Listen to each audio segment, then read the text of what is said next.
Hello, I'm Susan, and at 33, I found myself navigating the complexities of love and relationships. After my first marriage ended in disappointment, I made a vow to protect my emotional health. I embraced a journey of self-healing and personal growth, determined to build a meaningful relationship that would nurture my spirit. When I met my second husband, Steve, I thought I had found the perfect partner. Our connection was deep, and I believed we were destined to be together. But as time passed, an unexpected obstacle emerged: my mother-in-law, Carolyn. Her presence tested my patience and resolve in ways I never anticipated. From the beginning, Carolyn tried to insert herself into our relationship. She scrutinized my every move, criticized my decisions, and even attempted to influence our choices as a couple. But I wasn't about to let anyone disrupt the peace I had worked so hard to cultivate. I had made a commitment to my happiness, and that included setting clear boundaries. Drawing on the lessons I'd learned from my own journey, I confronted Carolyn directly, telling her that her interference was not welcome. She didn't take kindly to this, of course. Carolyn was relentless, constantly pushing against the boundaries I had set. Her intrusive comments, such as suggesting she join us on our honeymoon, made it clear she didn't respect our independence. I knew it was time to teach Carolyn a lesson in respecting boundaries. It wasn't just about a minor annoyance, it was about protecting the stability of my marriage. I was determined to stand my ground. As I continued to heal from the past, I found myself facing a new challenge: dealing with Carolyn's overbearing behavior. She had a strange way of showing affection, often overstepping in ways that overshadowed our special moments. At family gatherings, like casual backyard barbecues, she would joke about joining us on our honeymoon or teasingly suggest taking my place beside Steve. Initially, I dismissed these remarks as harmless, a quirk of Carolyn's sense of humor. But as time went on, I began to sense there was more to it. What seemed like harmless jokes began to feel more like a subtle ultimatum.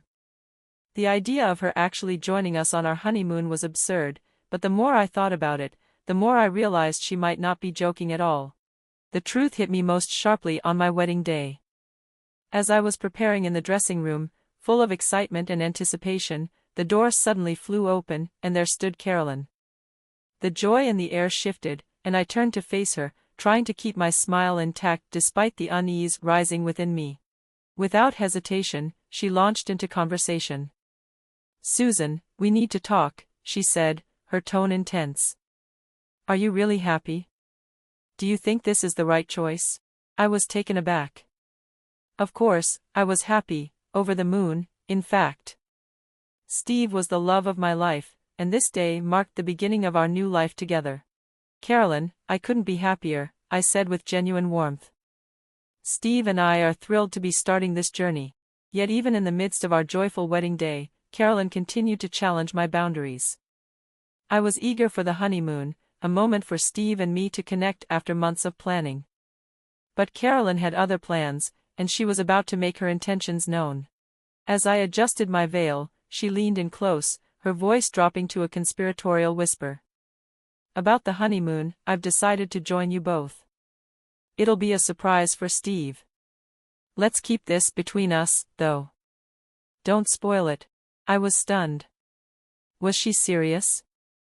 Had she really planned to join us on our honeymoon? "Wait, Carolyn, are you serious?" I asked, trying to make sense of what she was suggesting. "Yes, Susan. I've always wanted to experience a romantic getaway like this. As Steve's mother, it's important for me to be there. It'll bring us all closer," she insisted. I was speechless.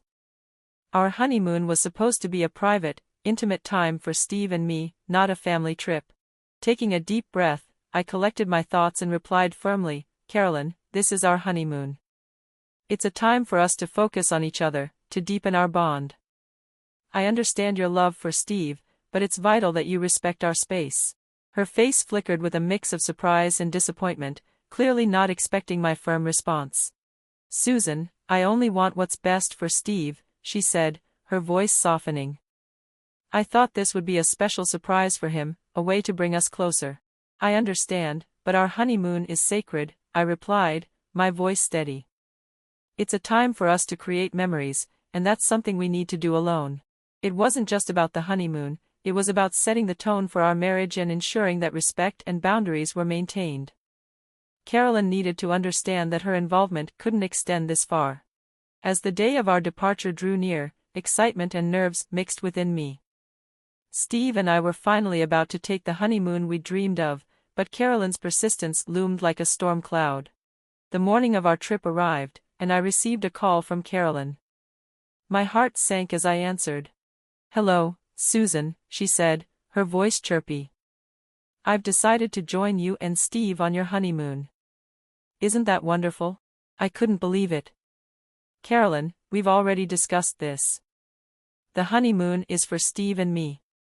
We need this time for ourselves." "Oh, but I've already made up my mind," she replied casually. "I'll meet you there. It'll be a great adventure." Frustration bubbled within me. "Carolyn, this isn't negotiable. We planned this as a private getaway. You need to respect that." She didn't seem to understand the gravity of my words. "Oh, I see. So you're going to Switzerland, right?" "Well, I've already booked my flight. It might be a different flight, but I'll meet you there." Her casual dismissal of my concerns only fueled my determination. I had to act decisively to protect our honeymoon. Thinking quickly, I responded, "Actually, Carolyn, there seems to be a mix-up. We're heading to New Zealand, not Switzerland." Her gasp was audible on the other end of the line. "What? New Zealand?" I must have gotten confused. "I'll need to change my ticket." "Absolutely, change it to Auckland," I said, hoping my words would seal the deal. "It might be a bit costly to change flights last minute, but I know you'll do anything for Steve." Carolyn rushed off to make new arrangements, oblivious to the fact that Steve and I were still bound for Switzerland. I felt a sense of relief wash over me as I hung up the phone. Our honeymoon was safe, at least for now.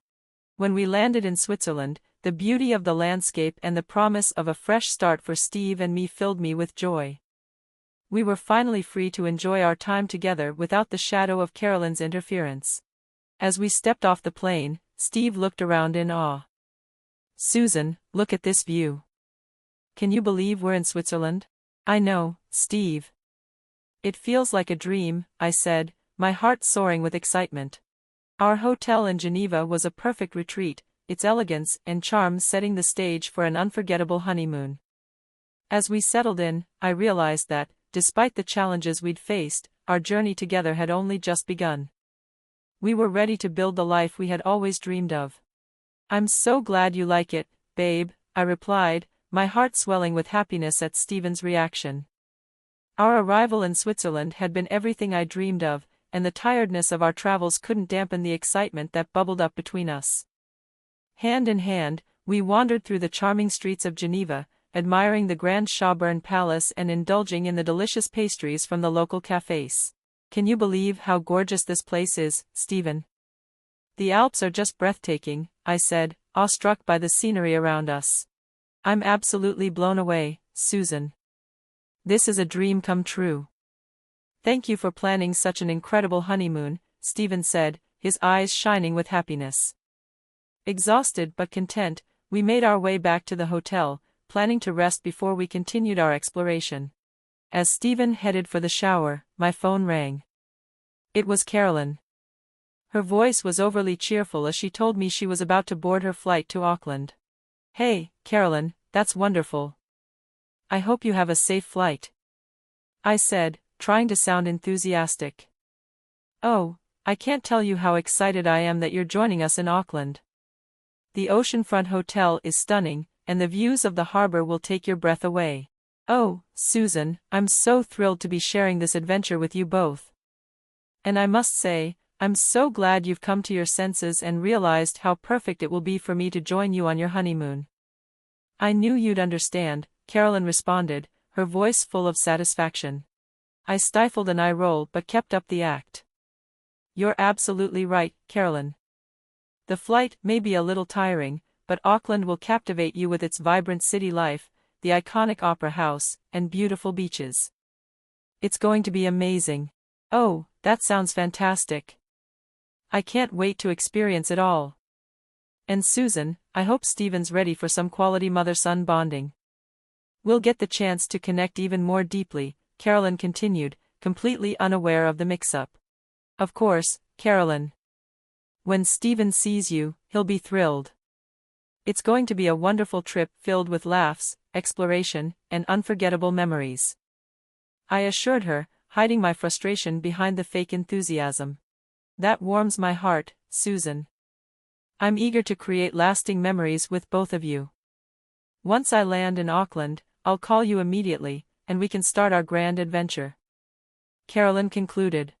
Perfect, Carolyn. Give me a call when you arrive, and we'll coordinate our plans, I said, ending the call with a sigh of relief. At least she still believed we were headed to New Zealand. As I put the phone down, a mischievous grin tugged at the corners of my mouth. The thought of Carolyn eventually discovering the truth, that we were actually in Switzerland, filled me with excitement.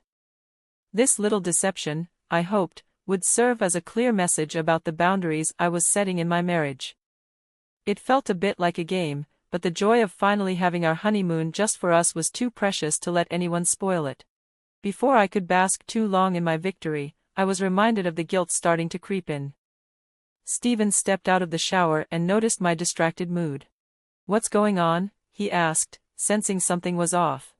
I took a deep breath, realizing I needed to come clean. I need to confess something, I said, my voice heavier than I intended. Is everything okay? He asked, concern lining his features. Not exactly, I admitted. You know how Carolyn kept joking about joining us on our honeymoon? Well, she wasn't joking. She was serious about coming along. Steven's expression shifted from concern to disbelief. What?